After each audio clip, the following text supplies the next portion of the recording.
Mes šį kartą kalbinamės Pinjata merginas, kurios yra vestuvių planuotojos. Taip, vestuvių planuotoja yra pakankamai jauna profesija Lietuvoje ir dažnai nesuprantama, kam tos pinigus į balą mėtyti. Tai kam verta juos mėtyti? Visų pirma, man atrodo, tai nėra išmetama į balą, todėl kad vestuvių planuotoja padeda nuotakai ir galbūt jos artimiausiai aplinkai, kad ta diena didžioji, iš tikrųjų būtų didžioji diena ir būtų šventė. Nes jai pačiai nereikia niekuo rūpintis, nereikia paprašyti, kad tėveliai kažkuo rūpintųsi, arba geriausia draugė, arba sesė, arba brolis.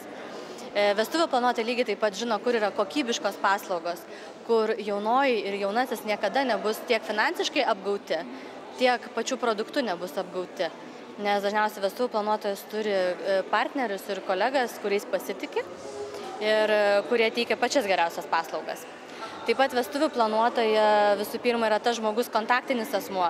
Jaunai artėjant tai dienai yra labai daug klausimų, skambučių, kažkokių rezervacijų, ko jai pačiai fiziškai nereikia daryti.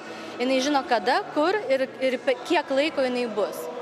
Tai yra puikia patirtis, man atrodo, kad galbūt nereikia tą savo didžiąją dieną padaryti kažkokią tragediją. Nes yra žmonės, kurie gali to pasirūpinti. Kaip sakant, pramogos jūsų, rūpesčiai mūsų. Prieš kiek laiko reikia pradėti ieškoti vestuvių planuotojos? Tarkim, turim jaunosius, kurie nėra Lietuvoje, tai yra labai sunku bendrauti, todėl mes pradedam, iš tikrųjų, labai anksti. Aišku, būna ir prieš pusę metų, ir prieš 7-9 mėnesius, bet mes sakom, kuo daugiau yra laiko, to yra geriau, to mažiau streso, to mažiau lakstymo, pirmyn atgal ir kažkaip tas viskas sklandžiau praeina. Kuo pasirūpins vestuvių planuotoja? Vestuvių planuotoja gali pasirūpinti viskuo, nuo pat ryto iki pat vėlaus vakaro.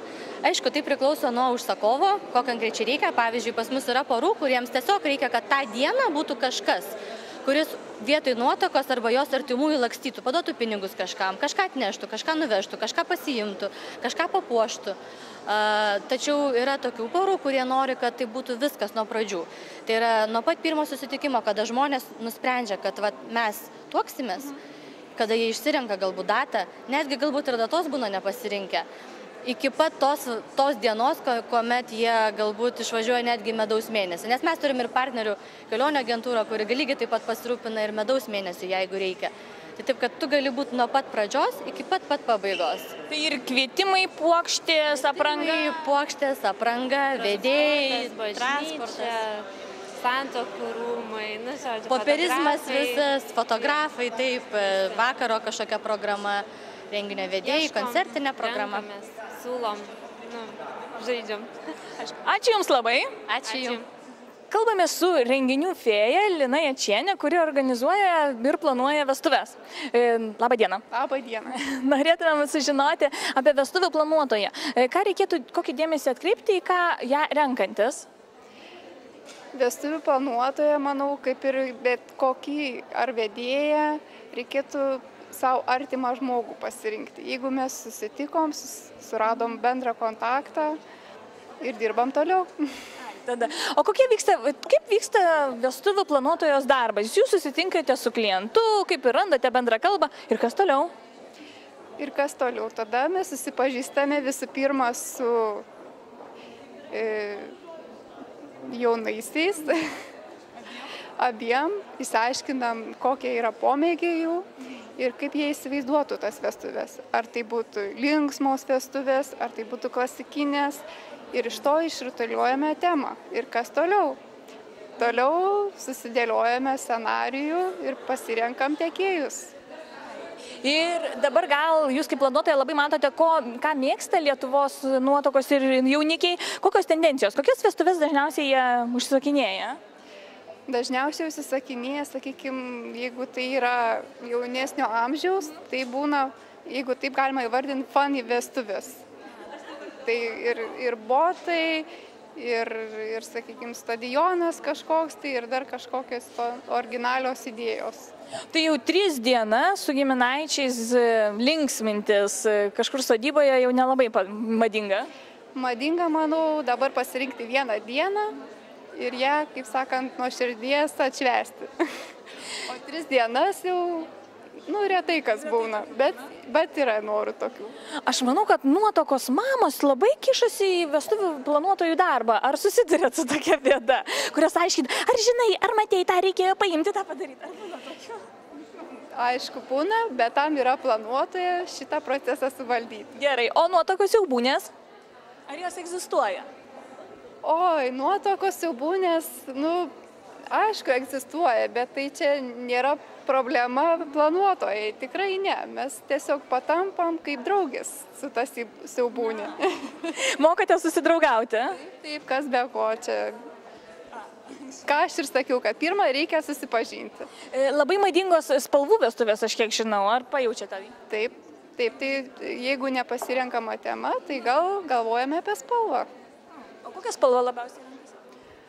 Oi, spalvų tai įvairiausios, sakykime, gali būti ir citrina, tai geltona, purpurinė, dabar, sakykime, gal tokia dar mažai naudojama mėtos galėtų būti spalva. Ačiū Jums labai. Ačiū Jums. Esame labai gražiame ir iškiame stende vyšnios ir tai yra Edita, kuri yra ir planuotoja, ir dekoratorė. Labą dieną. Labą dieną.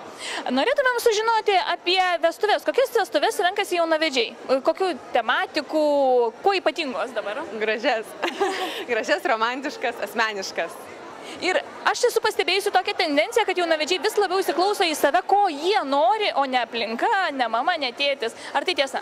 Taip, tai yra tiesa ir tai yra raktelis sėkmingom, gražiom ir laimingom vestuvėms, sakyčiau. Tai pirmiausia, susitikus su planuotoja, ką reikėtų padaryti? Kokį namų darbą tokį?